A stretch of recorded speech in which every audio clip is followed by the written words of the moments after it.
주띵커와 함께하는 오늘의 문학 산책. 네이버 블로그 김종원 작가님과의 대화. 어떤 자리에서도 떨지 않고 말하는 3가지 방법. 겉으로는 떨지 않고 당당하게 말하는 것처럼 보이는 사람도 가까운 곳에서 살펴보면 몸이 미세하게 떨리는 게 느껴진다. 떨지 않고 말하는 것과 떨리지 않는 것처럼 말하는 건 매우 다르다. 겉으로는 같지만 후자는 말할 때마다 극심한 불안과 스트레스를 받게 되기 때문이다. 그럼 자연스럽게 어떤 자리에서도 떨지 않고 말하려면 무엇이 필요할까? 이건 정말 매우 간단하다. 다음 3가지 조건만 충족하면 누구라도 당장 어떤 자리에서도 떨지 않고 말하는 게 가능하다. 1. 배운 게 아니라 본 것에 대해서 말하라. 배운 게 모두가 아는 지식이라면 본 건 나만 아는 지식이다. 이 차이가 중요한 이유는 배운 것을 말할 때는 혹시 이게 틀린 정보가 아닐까? 혹은 나보다 많이 배운 사람이 있으면 어쩌지? 라는 생각 때문에 두려움이 찾아와 떨리게 만들기 때문이다. 하지만 내가 본 것에 대해서 말할 때는 떨리지 않는다. 나만 아는 나만의 지식이기 때문이다. 2. 홍보가 아니라 정보라고 생각하고 말하라. 우리는 누구나 자신의 서비스나 상품 혹은 콘텐츠를 파는 마케터다. 그래서 대중 앞에서 그것에 대해서 이야기를 할 기회가 자주 생기는데 이때 홍보라고 생각하면 바로 떨림이 찾아온다. 뭐라고 하면 어쩌지? 날 이상하게 생각하는 게 아닐까? 라는 두려움이 느껴지기 때문이다. 하지만 정보라고 생각하면 달라진다. 그럼 나는 지금 당신에게 도움을 주려고 하는 거야 라는 생각이 들기 때문에 한결 가벼운 마음으로 말할 수 있다. 3. 모두에게는 자기만의 콘텐츠가 있다고 생각하라. 1. 2번에서 말하는 방법을 완벽하게 완성하려면 3번에서 말하는 내 콘텐츠에 대한 믿음이 필요하다. 내게 이걸 말할 자격이 있을까? 라는 막연한 두려움을 당장 버려라. 누구나 하나 이상의 특별한 콘텐츠를 갖고 있으며 그걸 대중 앞에서 당당하게 말할 수 있다. 이 사실을 의심하지 말라. 당신의 콘텐츠는 당신만의 것이다. 이런 생각으로 대중 앞에 서면 떨림이 사라지고 가벼운 흥분이 찾아온다. 그건 바로 내 이야기를 할 수 있다는 기분 좋은 떨림이다. 중요한 건 떨리지 않는 것처럼 보이는 게 아니라 실제로 떨지 않으면서 동시에 기분 좋게 그 시간을 즐기는 것이다. 내 이야기를 할 수 있다는 기분 좋은 떨림. 당신도 이제부터 즐길 수 있기를. 15년 동안 1년 한 권 독서를 하며 1.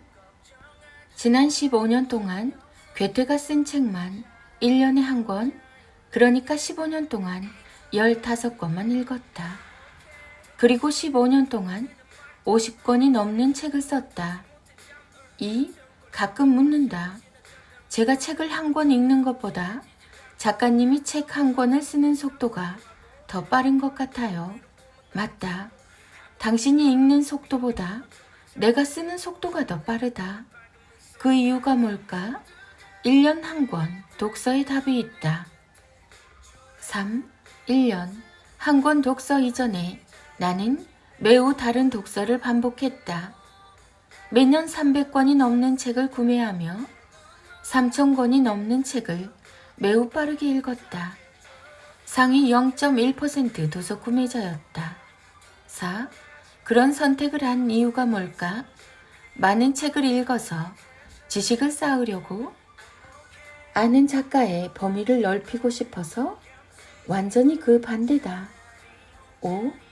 지식을 제한하고 싶었고 아는 작가를 단 한 사람만 남기고 싶었다. 나는 결국 괴테라는 사람을 만나기 위해 3,000권의 책을 읽은 것이다. 매우 오랫동안 나는 뛰어난 생산성과 사색의 가치를 알려줄 유일한 스승을 발견할 안목을 기르기 위해 무려 3,000권을 읽었다. 7.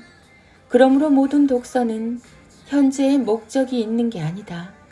수백, 수천 권을 읽는 목적은 내 삶을 변화시킬 단 한 권을 만나기 위해서다. 8. 그 한 권을 만나 1년 한 권 독서를 하며 매년 300권을 읽을 때보다 오히려 10배 이상의 가치를 내 안에 쌓게 된다. 숫자로 따지면 1000배 이상의 생산성을 지닌 독서를 하게 되는 셈이다. 9. 모든 일에는 티핑 포인트가 있다. 당신만의 한 권을 찾아라. 그리고 지금은 그걸 찾을 수 있는 안목을 기르는 시기임을 잊지 말라. 10. 생각한 것을 고민 없이 바로 글과 말로 표현하고 읽는 것보다 쓰는 것이 더 빠른 일상은 결코 어려운 게 아니다. 한 사람을 만나 그에게 깊이 빠져들면 만나게 되는 선물이니까. 섬세한 부모가 가진 18가지 특성. 나는 예민한 부모인가 아니면 섬세한 부모인가? 띵컬 김종훈 작가. 섬세하다와 예민하다라는 표현은 정말 다르죠. 섬세하다고 말하면 긍정적인 이미지가, 예민하다고 말하면 부정적인 이미지가 느껴집니다. 하지만 이건 단지 바라보는 시각의 문제입니다. 좋은 마음으로 바라보면 세상에 예민한 사람은 없어요. 왜 제목을 섬세한 부모가 가진 18가지 특성이라고 정했을까요? 이건 결코 나쁜 것이 아니라 얼마든지 좋은 방면으로 활용이 가능한 섬세한 감각이기 때문입니다. 아래 사항을 읽어보시며 혹시 여러분이 스스로 예민하다고 생각하고 계신다면 생각을 바꿔서 자신에게 이런 말을 들려주세요. 나는 작은 소리와 작은 변화도 지나치지 않고 섬세한 감각으로 발견해서 마음이 예쁘게 담는 세상에서 가장 친절한 사람이다. 1. 아이들이 과자를 먹다가 부스러기 하나만 흘려도 참지 못하고 바로 치운다. 2. 내가 좋은 부모가 아닌 것 같아서 매일 고민하며 자책한다. 3. 아이가 한 번에 많은 것을 요구하면 짜증이 난다. 4. 조금이라도 큰 소리가 나거나 싫은 냄새가 나면 견딜 수가 없다. 5. 가끔 감정이 지나치게 뾰족해져서 혼자 안정을 찾아야 할 때가 있다. 6. 누구보다 감정이 풍부하지만 반대로 복잡하기도 해서 기복이 매우 심하다. 7. 설거지를 하고 있는데 또 다른 집안일이 생기면 불안해지고 짜증이 밀려온다. 8. 평소에는 그렇지 않지만 아이와 관계가 있는 일은 사소한 것 하나라도 결정이 쉽지 않다. 9. 학교나 학원에서 돌아온 아이 표정이 좋지 않으면 괜히 무슨 일이 생겼나 싶어서 불안하다. 10. 학부모 모임이 불편하고 소통할 때마다 자리를 떠나고 싶다는 생각이 든다. 11. 작은 집안일 하나에도 너무 신경을 써서 가끔 지치는 기분이 든다. 12. 아직 사춘기가 오지도 않았는데 미리 걱정하며 극심한 불안과 두려움을 느낀다. 13. 아이가 동네 어른에게 인사를 하지 않으면 신경이 쓰여서 어떻게든 시켜야 마음이 편안하다. 14. 집 안에 있는 물건이 늘 내가 생각하는 그 자리에 있어야 마음이 놓인다. 15. 아이가 방문을 닫고 오랫동안 있으면 너무 신경이 쓰여서 자꾸 바라보게 된다. 16. 아이의 모든 요구를 다 받아줘야 마음이 편안해지기 때문에 늘 피곤한 상태다. 17. 최고 혹은 최악의 상상을 자주 해서 혼자 웃다가 또 혼자 울기도 한다. 18. 낯가림이 심해서 각종 모임이 불편하고 혼자 있고 싶다는 생각만 한다. 어떤가요? 세상에 나쁜 건 없습니다.